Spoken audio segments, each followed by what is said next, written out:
ডিপার্টমেন্টের head, finance ডিপার্টমেন্টের। উনি স্পেশালি অনেক আগে থেকে স্যার, ওনার প্রভাব এই কলেজের অনেক জায়গায় বিস্তার আছে। ওনার এমন ওনার দুর্নীতির হাত এত বড় যে উনি কোথাও যে কোনো জায়গায় ওনার হাত ছড়াতে পারে। আমাদের প্রিন্সিপালের পর্যন্ত উনি জিম্মি করে রাখছে। ওনারা ফার্স্ট এখানে বেশিরভাগ টিচাররা আমাদেরকে প্রথমে বলছে প্রিন্সিপালের পদত্যাগের জন্য। যখন আমরা দেখলাম যে না আমাদের প্রিন্সিপাল যথেষ্ট ভালো, ওনার সাথে আমরা এটা করতে পারি না, তখন এরা সবাই আমাদের বিপক্ষে চলে গেছে। কিন্তু প্রথম এইখানেরই বেশিরভাগ টিচাররা আমাদেরকে উস্কানি দিতেছিল যে আমরা যেন প্রিন্সিপালের পদত্যাগ করি। যখন আমরা এটা রাজি হলাম না, তখন এখন আমাদেরকে যে দালাল, তারপরে রাজনীতিবিদ, এই যে বাজে বাজে অনেক কথা বলতেছে, চোর, আমরা নাকি যাকে আনতেছি সে নাকি চোরের দালাল, সে নাকি টাকা মেরে চলে গেছে। কিন্তু এগুলোর কোনো প্রুফ নেই, এগুলো সব অযৌক্তিক কথা, যেটা প্রমাণ আছে ওনাদের বিরুদ্ধে। স্পেশালি আমাদের সেলিম স্যার তো পুরো এখানে যা যা আছে সবার হচ্ছে হেড। উনি দুর্নীতির মেন কালপিটই সেলিম স্যার। উনি কখনো সামনে থেকে কোনো,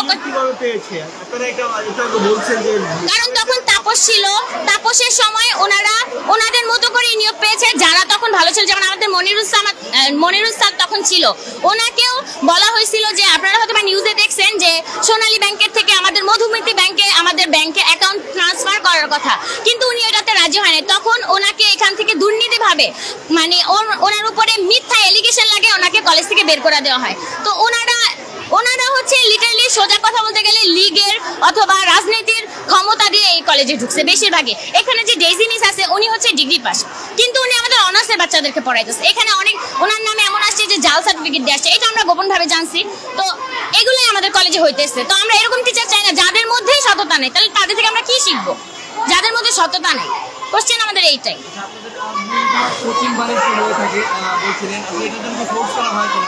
ফোর্স করা হয়। আমি ফার্স্ট ইয়ারে যখন আসছিলাম ফিনান্স ডিপার্টমেন্টে, তখন যেদিন আমার ফার্স্ট ক্লাস ছিল, আমার এখনো মনে আছে, আমি মাত্র 7 দিন ক্লাস করছি, থার্ড ইয়ারে পড়তেছি আমি। আমাদের সেলিং স্যার ছিল আমার ডিপার্টমেন্টের হেড, উনি আমারে বলছিল এরকম ক্লাসে ঢুকাই প্রথমে, ক্লাসে তো অনেক মেয়ে কিন্তু আমার কাছে তো কম মেয়ে কেন? তখন বলছিল যারা ওনার কাছে কোচিং করে বলছে তোরা সবাই ওকে নিয়ে আস। ওই দিনই আমি ওনার কোচিং এ যাই। আমি ভাবছিলাম হয়তো বা কোচিং অনেক ভালো, উনি আমাদেরকে সার্ভিস দিবে, পড়াবে, বাট কোচিং এ উনি আহামরি কোনো কিছু পড়ায় না। স্পেশালি ওনার কোচিং এ উনি 1 ঘন্টা টাইম করে অনেক সময় আটকে রাখে। ওনার পারিবারিক জিনিসপত্র নিয়ে অনেক শো অফ করে, প্লাস ওনার বাচ্চারা বিদেশ থাকে এইসব নিয়ে। মানে পড়ালেখাটা বাদ দিয়ে এই কলেজে সবকিছুই মোটামুটি হইতেছে। হ্যাঁ অবশ্যই আমি বলি আমাদের বেতন, আমাদের অনার্সের বাচ্চাদের বেতন নেওয়া হয় হলো 10,500 টাকা। আমাদের অনার্সের মেয়েরা বলতে পারবো না 7টা দিন ক্লাস করছে, তাহলে 10,500 কোথায় যায়? এখানে পরিবহন ফি বাবদ 500 টাকা নেওয়া হয়। 500 টাকা যদি নেওয়া হয়, আমাদের কলেজে কোনো পরিবহনই নেই, তাহলে এই টাকাটা কোথায় যাচ্ছে? আমাদের বেতন বাবদ 1000 নিতেছে, একটা মেয়ে ক্লাস করতেছে না, তাহলে বিদ্যুৎ বিলও হচ্ছে না, তাহলে এই টাকাগুলো কোথায় যাচ্ছে? তারপরে টিচাররা নাকি 3 মাস ধরে বেতন পায় না, এটাদের সমস্যা নাকি আমাদের, আমরা নাকি বেতন দিই না। ওইরকম ভাবে না ব্যাপারটা, কিন্তু ওনারা আমাদের সাথে খারাপ ইন্টেনশনে কিছু বলে না, এরকম কিছু আসে না। এখন আমরা অযৌক্তিক কোনো ইলিগেশন কার উপরে লাগাবো না, কিন্তু টিচাররা মেয়েদেরকে খুবই বাজেভাবে বলে। যেমন হিজাব পরা নিয়ে বলে, হিজাব যারা পরে তারা নাকি খারাপ মেয়ে, ভিতরে তারা খারাপ কাজ করতে যায়, খারাপ কাজ যারা করে তারাই বেশি হিজাব পরে, এগুলা। তারপরে আমাদের আন্দোলনে আমাদের একটা কলেজের মেয়ে আসছিল, লিটারালি ওরে ক্লাস মানে হোল ক্লাসের মধ্যে ওর মুখের মধ্যে পানির বোতল ছুঁড়ে মারছিল। একটা ইন্টারের মেয়ের উপরে কখনো টিচার এটা করতে পারে না। এইগুলাই হচ্ছে আমাদের এলিগেশন। এছাড়া ওনারা যে আক্রমণাত্মক কথাবার্তা, ওইটা তো আছেই, ওইটা নিয়ে তো আর কিছু বলারই নেই। ওনারা আমাদের প্রচুর হুমকি দেয়, প্রচুর।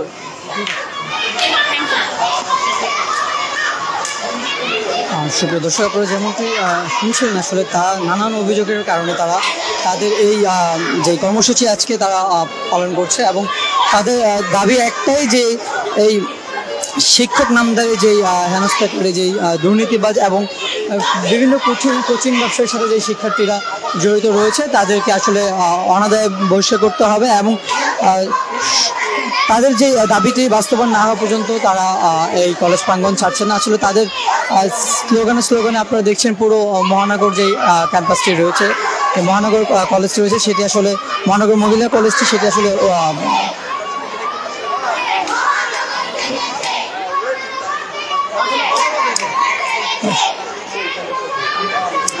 আপনারা দেখছেন যে আসলে সাধারণ শিক্ষার্থী যারা রয়েছে আসলে তাদের যে দাবি, তারা আমাদেরকে জানিয়েছেন আসলে তারা আজকে 48 ঘন্টার একটি আলটিমেটাম দেবে। আসলে 48 ঘন্টার মধ্যে তাদের যদি দাবিটি যদি বাস্তবায়ন করা না হয়, তারা পরবর্তী যে কঠোর থেকে কঠোর কর্মসূচি দিতে বাধ্য হবে।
সুবিদর্শক, আপনারা দেখছেন যে আসলে যেই শিক্ষক বৃন্দদের প্রতি তাদের যেই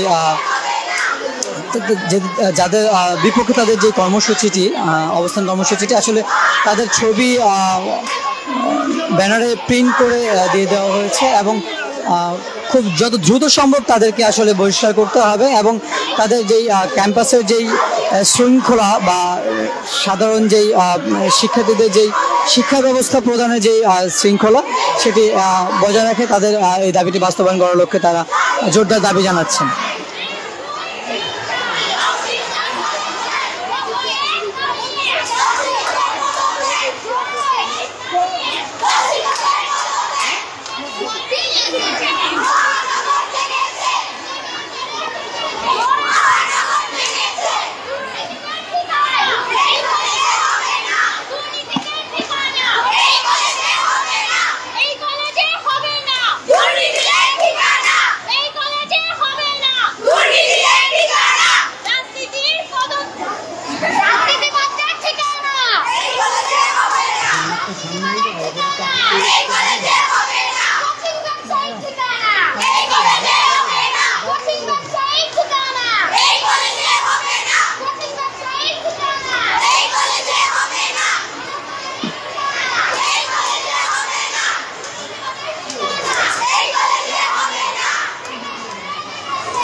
পিছনে আসেন।